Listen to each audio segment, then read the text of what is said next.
Hey guys, Carlos Cortez here. I hope you are doing well. It is the week of June 13th. Tomorrow is Flag Day, a beautiful American Flag Day. The week of Flag Day is my dad's birthday. Happy birthday to you, Pops. Love you. Thank you for being a man of God, a man of character, and fighting for our country. I'm actually recording this because I'm going to be gone in Dallas at a men's conference with Rise Up Kings, helping men transform into basically a God-fearing radical change for these men in the militant way. A bunch of CEOs get together a few times a year, actually, and they go through a refinery process that it's a massive transformation for them in a 3-day event. If you're interested, visit riseupkings.com to learn more about it. I do not get paid at all to promote them, but it's a great ministry for men that are seeking to be driven by their God-driven potential. Well, with that being said, I wanted to simply talk about a very basic conversation that I think we need to get back to the roots on what really is important. And what I mean by that, I'm talking about your retirement. So this podcast is simply just going to be, I know this is Scriptures and Wallstreet, and we want to put everything on the cross, but we also want to give you great financial sense and what's really going on in truth and clarity. So what we're going to talk about is the confusion that's going on and the common mistakes because of the FUD, the fear, uncertainty, and doubt, the confusion that is out right now.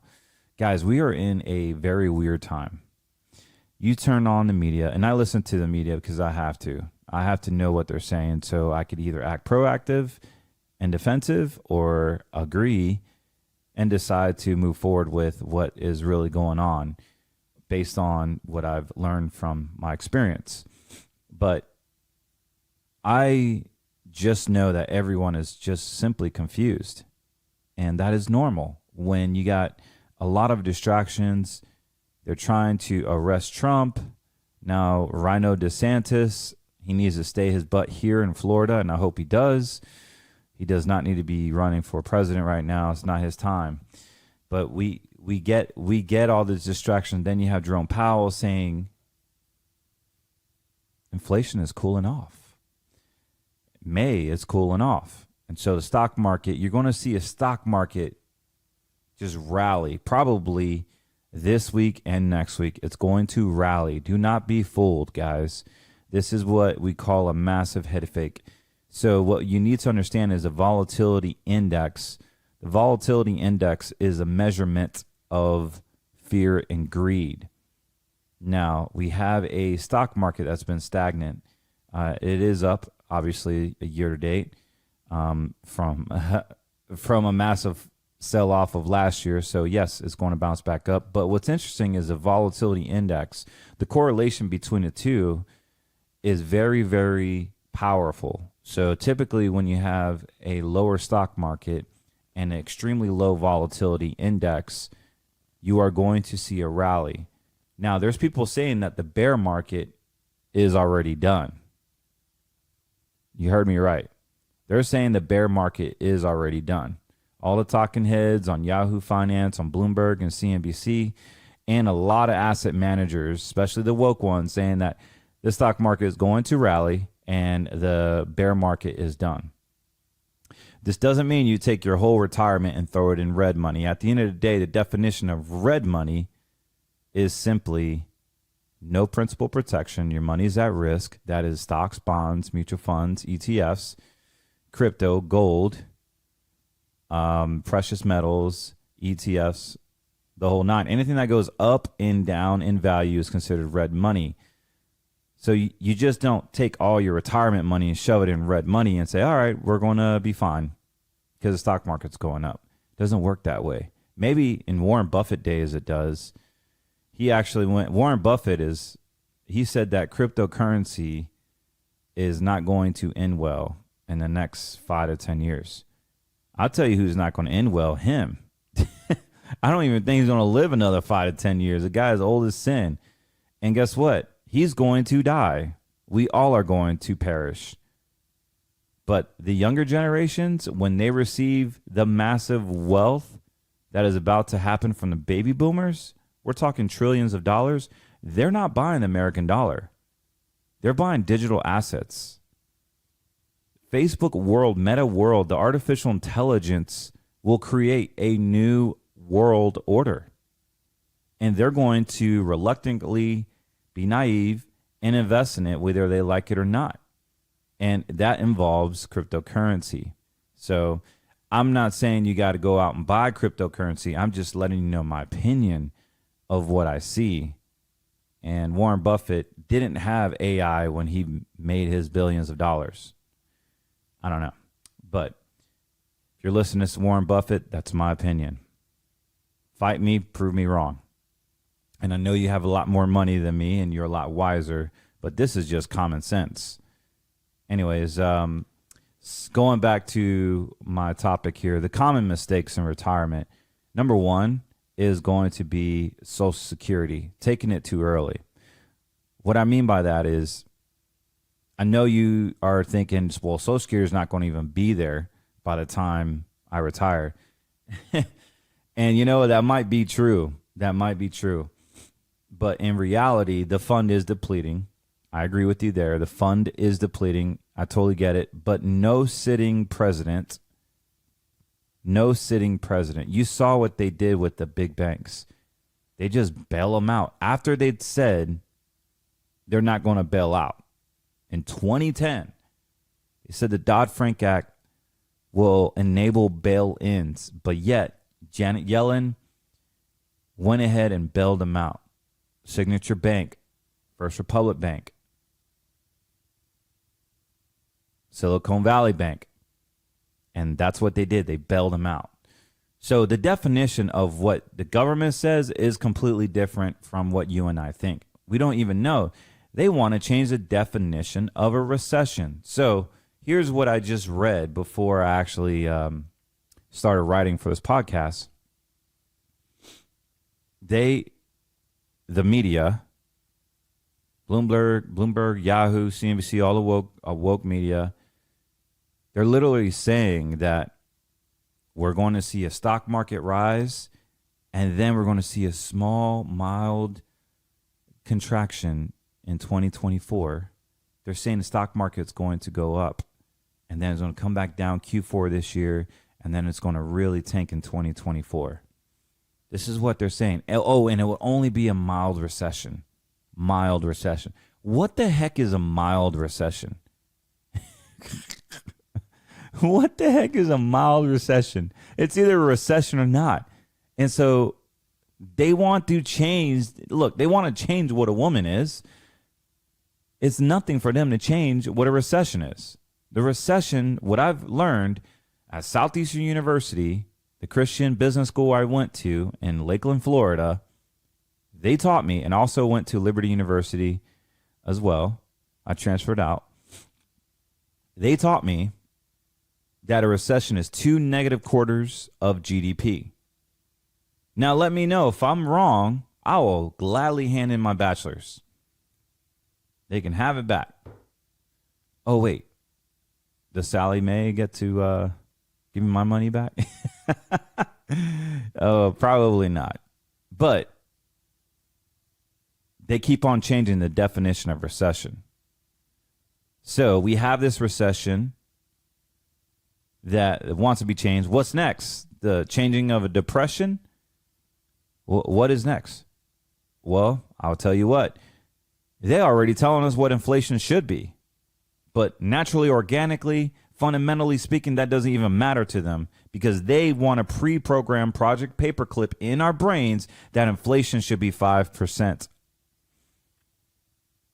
Oh, by the way, they will take food and petroleum out of that calculation. They won't use that because it's too inflated, so it messes up the other consumer staples in the CPI index. So forget about it. So yeah, 5%. Whatever happened to 2.5%, 3%? Are we becoming a Zimbabwe? Do you guys remember Zimbabwe? The inflation was over 1,000%, and $1 million could not even buy a loaf of bread. $1 million in their Zimbabwe currency.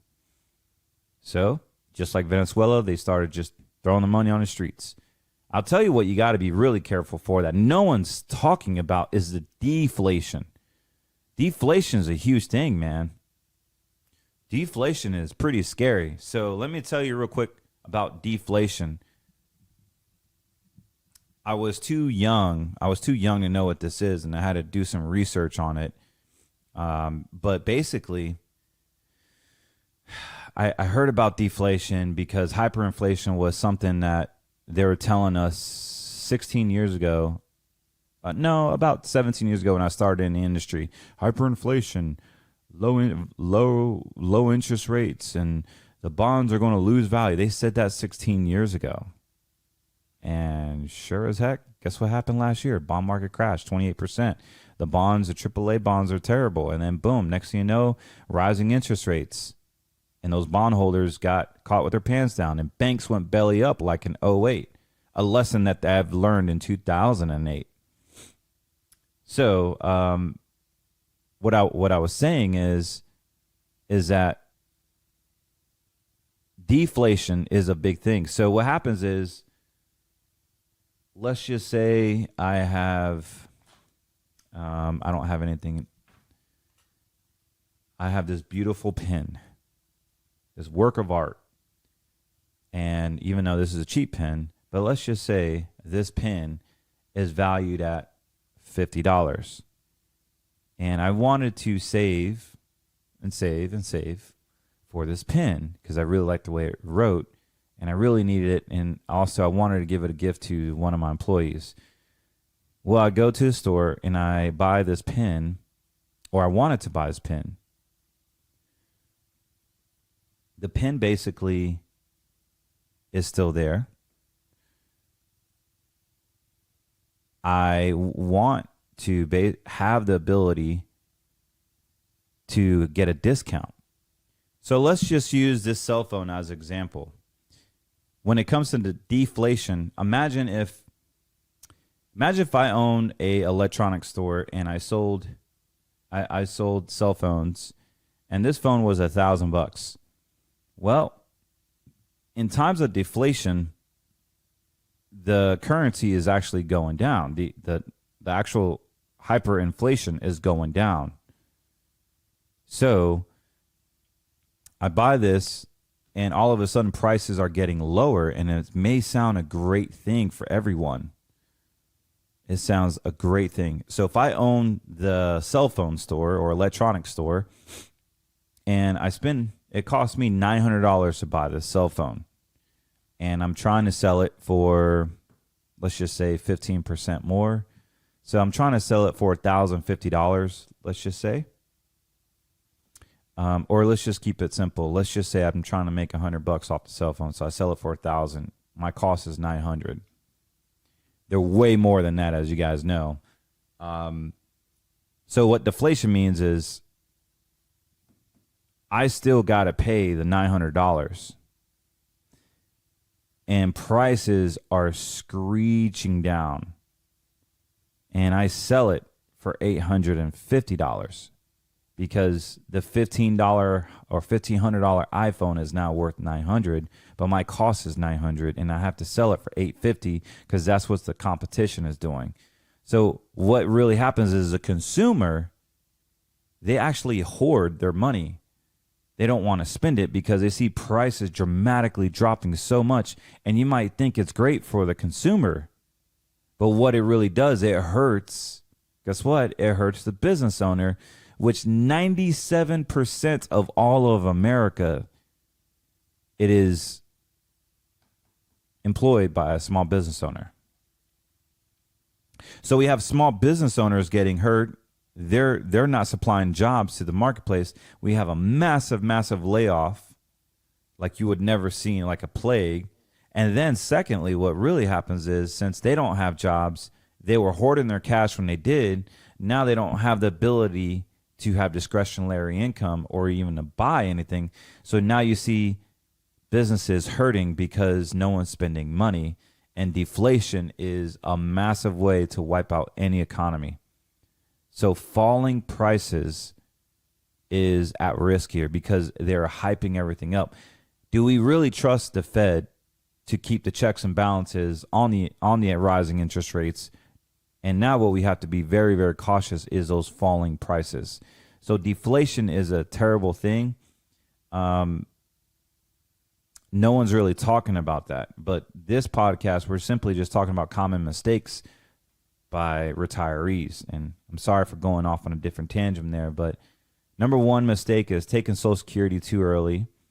There's something called full retirement age. You need to know what that is. On SSA.gov, you can find out what it is.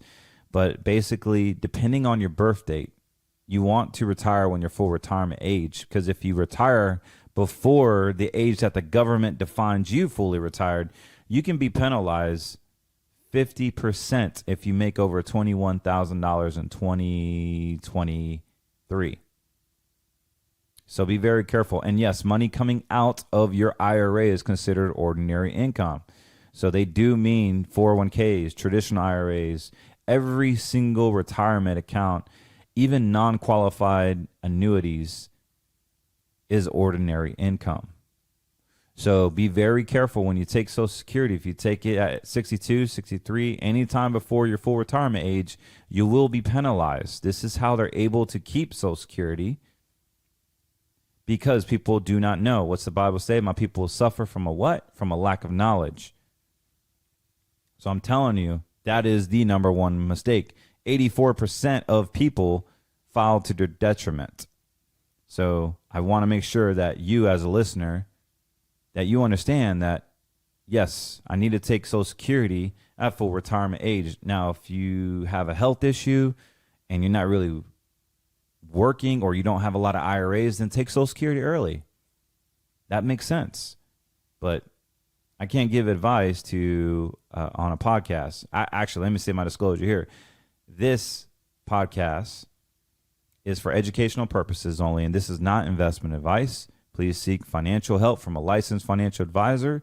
We are more than happy to assist you. If you would like investment advice, contact us at 813-448-3446 or visit our website at cortezwm.com. You can book an appointment with us, or you can scan the QR code on the bottom here of your screen, or you can email us at info@cortezwm.com. The links will be on the descriptions, and thank you for that. Number two mistake, not automating your savings. My kids' 529 plans completely automated for them. My wife's and I's savings automated every single month. Just a lot of things are automated. If you're still trying to write a check or do an old school way of writing a check every time you get paid, man, I don't know how you do it, but that is very, very tough to do. Automate your savings. You'll keep on retiring, out of sight, out of mind. 20, 30 years from now, boom, you got $500,000 because you decided to save a few $100s a month. Good for you. That's how you build nest eggs. That's how you become disciplined. You don't really have emotions about it. You just dollar cost averaging, save into a fund. If you need help doing that, we set those up every single day at my firm. Give us a call. We're here to help. 813-448-3446. The number three mistake that I see with clients is an ECP, not having one. What is the ECP? Also known as a rainy day fund. Things happen. Cancer happens. Death happens. Situations happens. Divorce happens. Kids run out happens. They break their crowns, or they break their teeth, or tires fall off. Roof leaks. Farms get broken down. AC units happen. I mean, trips to Europe happen, or family emergencies happen. That should not affect your retirement. You should have a fund set aside just for emergencies. 6 to 12 months worth. Don't invest. If you don't have 6 to 12 months in reserves, you're not an investing client right now. Build up those reserves. Build up those reserves, guys. And I don't want to sound like Dave Ramsey, but I don't even care for him, and I haven't really said much about him, but Truth be told, he's getting sued for $150 million because he was misrepresenting a timeshare program that he said he didn't want, or he didn't want to give advice. But I don't know how that's going to go down. But the guy actually charges advisors like me and other professionals to be in his marketing program. So, it's my opinion that even in the financial advisor community, he is not a very trustworthy guy. Just be careful, guys. That's all I gotta say. Just be careful. So ECP, emergency cash position, 6-12 months of reserves. Then you can fit the suitability of actually investing in a fund that will be automated. But don't worry about investing. We get a lot of calls saying, oh, well, what can I save into $100, $200, $300 a month? And if that's all you can afford, then you need to focus on just having a side fund for emergencies. Then you can save. The fourth mistake that I've witnessed is taking too much risk and fees.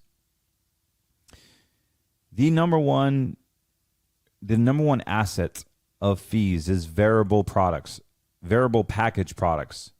Inside of those would be variable annuities. Now, I love annuities. They're great for defense in a principal protected environment, in a volatile environment.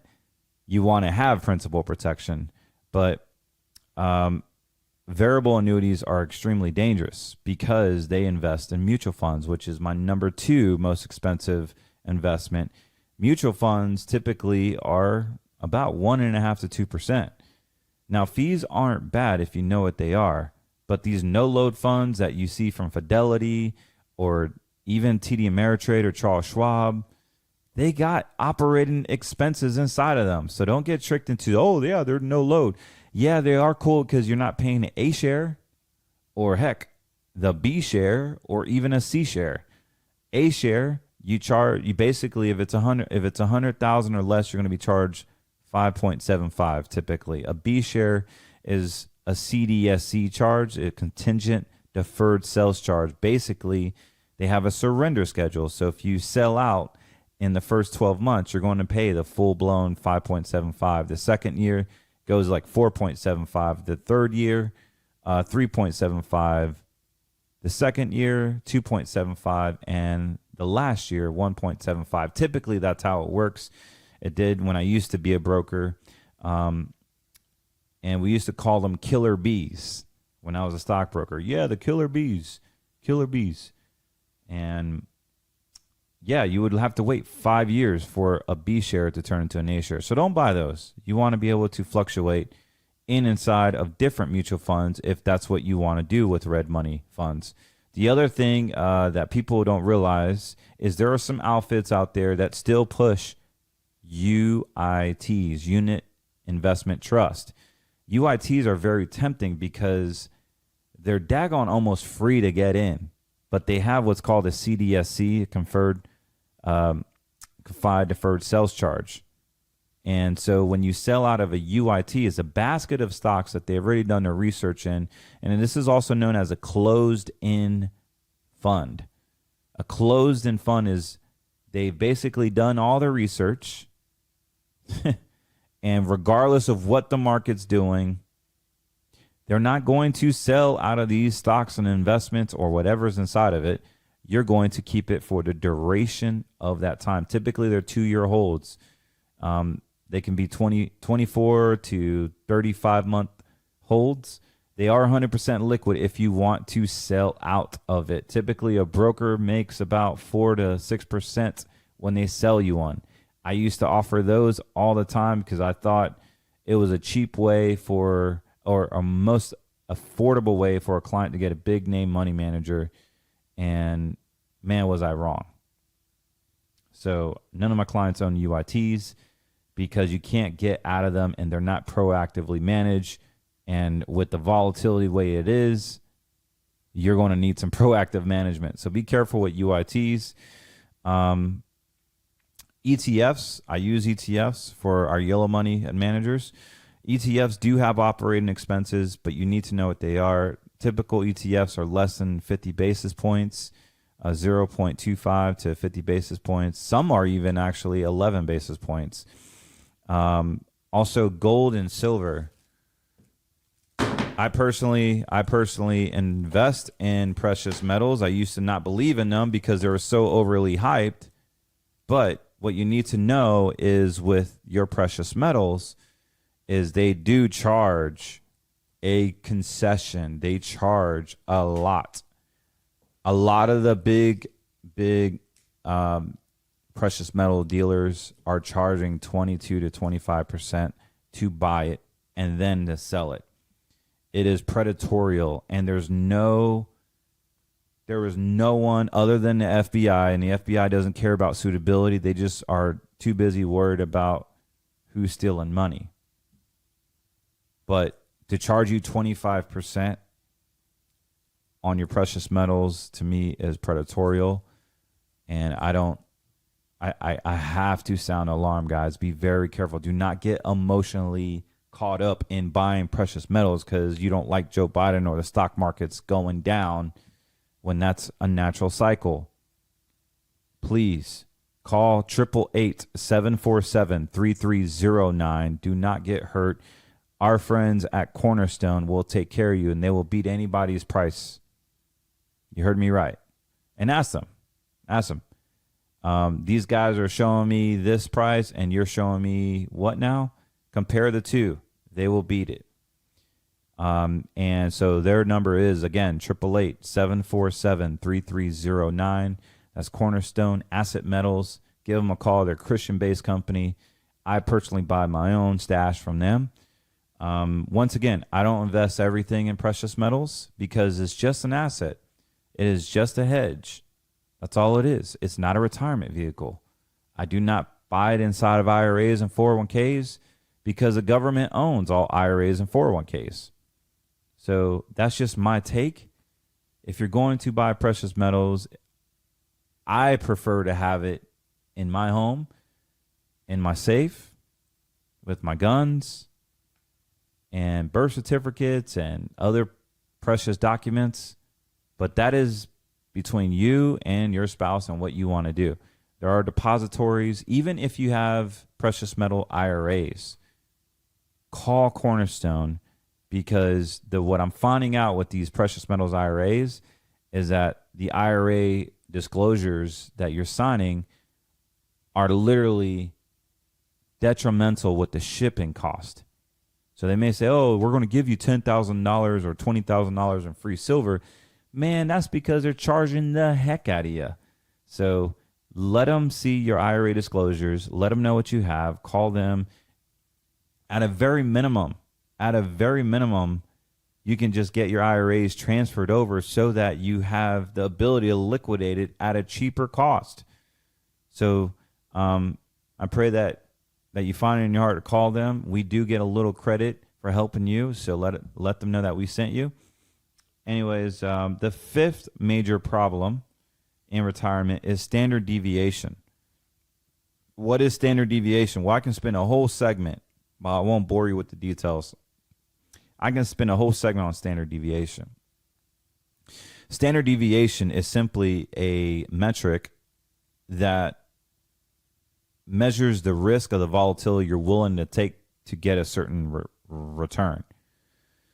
So what that means when it comes to retirement is you want to make sure that you have a lower standard deviation and a higher return.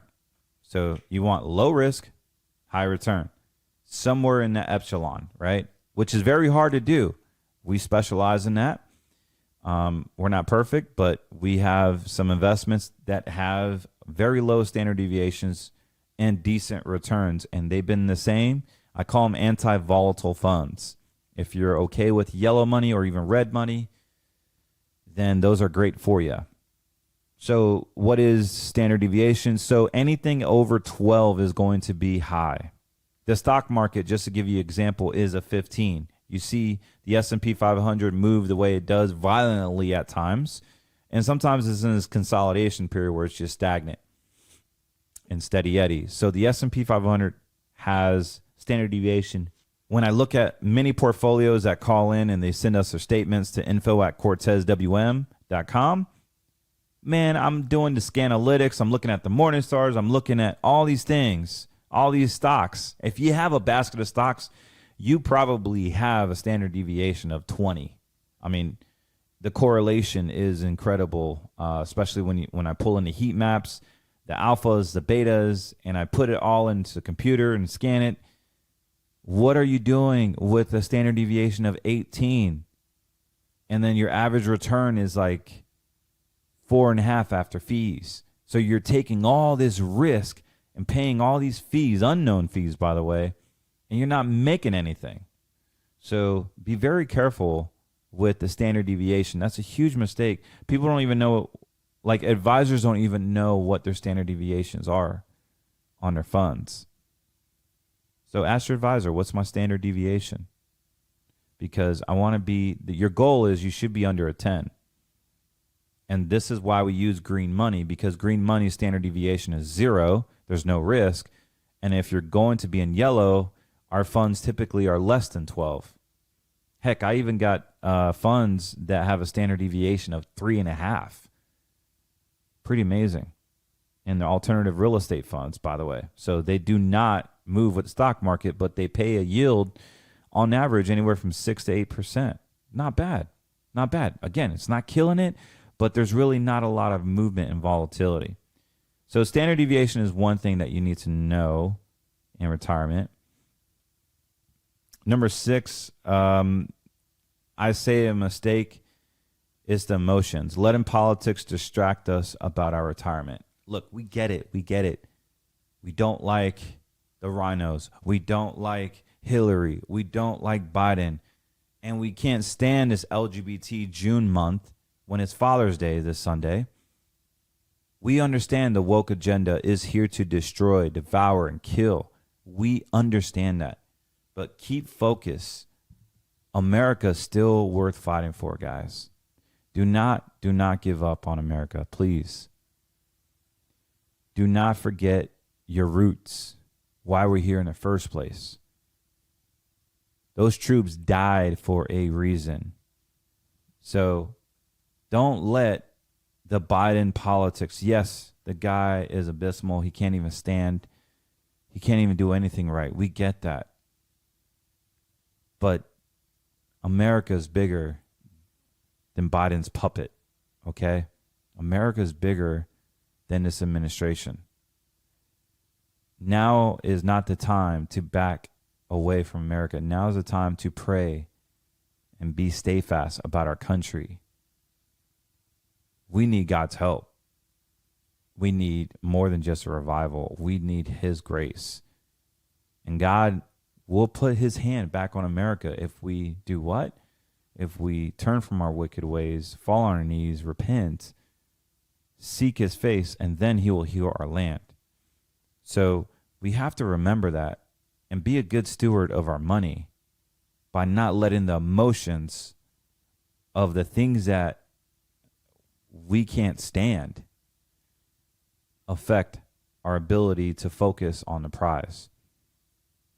America is prosperous. There's no backup, guys. Where are we going to move to? Saudi Arabia? Like, if America doesn't work out, where are we going to move to? Canada? Like, this is it. I mean, this is it. So put your big boy panties on and buckle up. You know, it's the red, white, and blue, man. You gotta hug this cactus. This is what our troops fought for. So don't let politics decipher. I mean, yes, it has an impact, but don't let it run it to the ground. This is tough for me because I'm the financial advisor of the network. I've been here since the start. And I've even had to correct Stu many times. I'm like, Stu, that's not true. I'm going to stay level. I'm not going to, look, you guys know where my heart is at. But I'm going to be non-biased when I call it the way it is. And at the end of the day, I believe in capitalism. I believe in red, white, and blue. I believe in a spirit of enterprise. And that will organically grow the small business owner. I believe in that 110%. But what I don't believe in is negativity and FUD and fear, uncertainty, and doubt and being timid. Because 2 Timothy 1:7 says, "For I have not given you the spirit of fear, but of love, power, and sound mind." We are supposed to be conquerors, more than conquerors, because of the blood of his Holy Spirit. The blood of Christ is in our veins. Like, if we're going to get emotional, let's be emotional about the cross. Let's be intimate with the cross. Let's not hate on this guy, even though I'm the number one guilty person of that. This guy isn't what we stand for. And honestly, it's not even Biden. It was Obama that started all this woke agenda. It was disgusting. He was the one doing the whole gay parade stuff and showing up and just really, really saying, I want to change. And he did. He really meant that. Look at us now. Like, people don't even know it's Flag Day this week. Flag Day has been bastardized by a fake rainbow that has 6 colors. God's rainbow has 7. So if you want to know the difference, just count the colors in the flag. And God's promise has 7 colors because that's God's number. 6 is 666, and that is Satan. But my father's birthday is on Flag Day. And I'm just grateful and proud that my father is a warrior for the kingdom. So, and for the U.S. as well. Okay, before I go on a different tangent, number 7 mistake, too much money in the bank. A lot of clients call and they're like, hey, Carlos, I don't know what to do. Well, you definitely don't want money in the bank. Have you not paid attention for the past year what I've been saying about the bank runs and the FDIC and the stock KRE, the index KRE, like regionals are down 30%. The banks are not safe like they used to. Depository banks, even big banks, are losing their butts on deposits. People are just afraid of the banks. You're better off calling us and getting solutions for you. 813-448-3446 or visit us at cortezwm.com. There are banking alternatives for your store value needs, for your saving needs. You don't no longer have to save in a bank.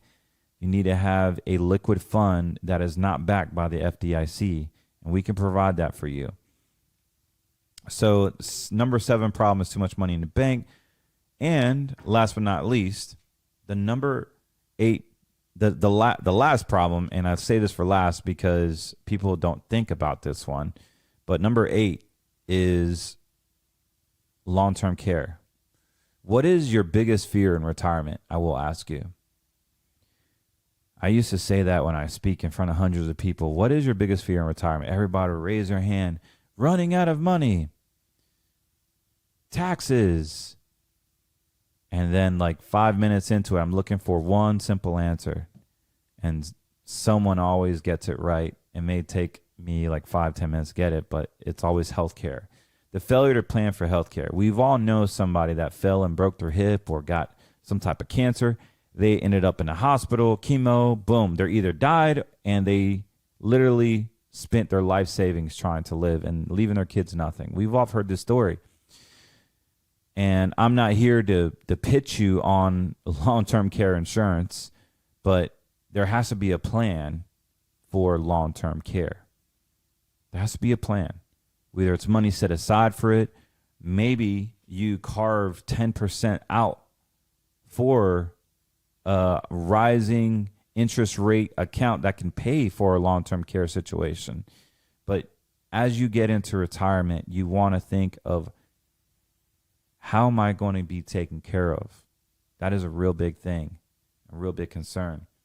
There are programs we have where you don't have to dump a lot of money into to have adequate long-term care.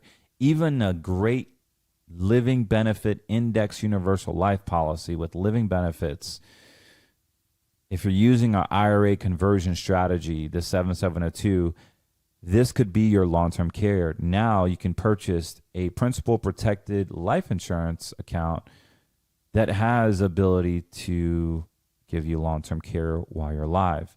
Not just that, but home health care or 2 of 6 ADLs. The other thing with long-term care, for those of you that do have it, is not popular anymore, and it's a dying breed of business, so to speak, because no insurance company wants to be in a long-term care space because they don't want to deal with the customer service issues. And the reason why I bring that up is because there's 2 types of long-term care. There's indemnity and refundable.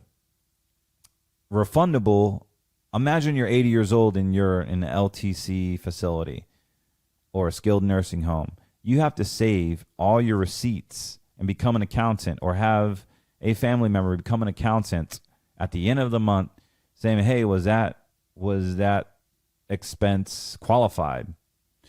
All right, save the receipt. We're going to scan it in, and they're going to reimburse us back. And so a lot of these long-term plans that were affordable and you got like $250,000 in benefit, they're refundable plans. So you have to be an accountant. We don't like those. We like indemnity. No matter what happens, as long as you're sick, you're getting paid that monthly stipend. So if you have a long-term care policy, call your provider and ask if is it refundable or indemnity. And that is one way you can find if you have a good one or bad one. Not a lot of people have them anymore because they have been commingled into annuities, and they've also been automatically embedded into life insurance policies now. So the newer ones have living benefits, long-term care included. Those are some great ones. And it doesn't matter if it's variable, whole life, fixed index, universal life. You can get long-term care inside of life policies now. So there's no need to pay for long-term care insurance. It is a dying breed, but I just wanted, for the sake of this podcast, I just wanted to bring that up. This is my top 8 mistakes in retirement.